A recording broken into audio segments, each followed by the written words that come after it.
tuvimos como muchas ideas, pero obviamente viendo el libro tiene muchísimo color el contenido, ¿no? Entonces quisimos explotar todo el gráfico y todo el color que hay adentro del libro y empezamos haciendo varios tejidos.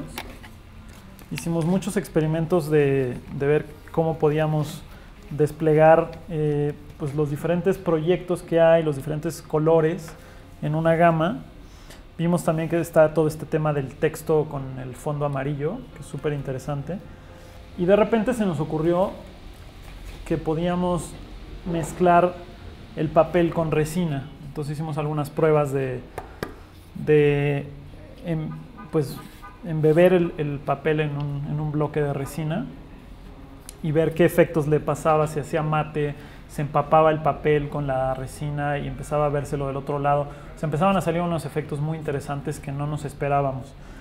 Y a partir de eso se nos ocurrió hacer la patineta, ¿no? Que finalmente fue la pieza que nos aventuramos a hacer. Le hicimos un molde a una patineta de madera normal y empezamos a probar estos tejidos con la dimensión de la patineta y sobre todo ver cómo se podía jugar con el acomodo de los diferentes tejidos.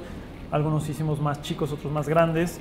Y también qué le pasaba al papel cuando empezaba a adoptar la doble curvatura de la patineta, ¿no? Que es una forma súper bonita porque tiene como curvas en algunos sentidos dependiendo de en qué parte va de la patineta. Y después pues ya hicimos las piezas finales y resultaron muy interesantes. Son un poquito más pesadas que las patinetas normales, pero aguanta súper bien y es más flexible. O sea, tiene como cierto muelleo la pieza mayor al que da la madera. Entonces es súper interesante. O sea, nuestra idea original no era hacer una patineta. De repente fue una consecuencia del proceso. Entonces eso fue lo que nos gustó mucho también.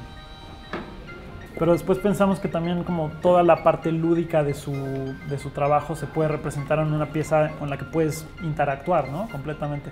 O sea, no hacer algo que esté nada más en la pared o que sea una lámpara o que sea un objeto que no juegas con él, sino algo en lo que te puedes subir y darte un buen golpe, ¿no? Bueno, a Mauricio y a Sebastián los conozco desde hace años. Hemos participado en muchos workshops, en muchos eventos de diseño juntos. Me dio mucho gusto ver que publicaran un libro, ¿no? Creo que es un gran compendio de todo lo que han hecho en estos 10 años de trabajo y la verdad es que los aprecio mucho y reconozco mucho su labor. Es como si lees muchos libros vas a llegar muy lejos, ¿no? O sea, te lleva a viajar.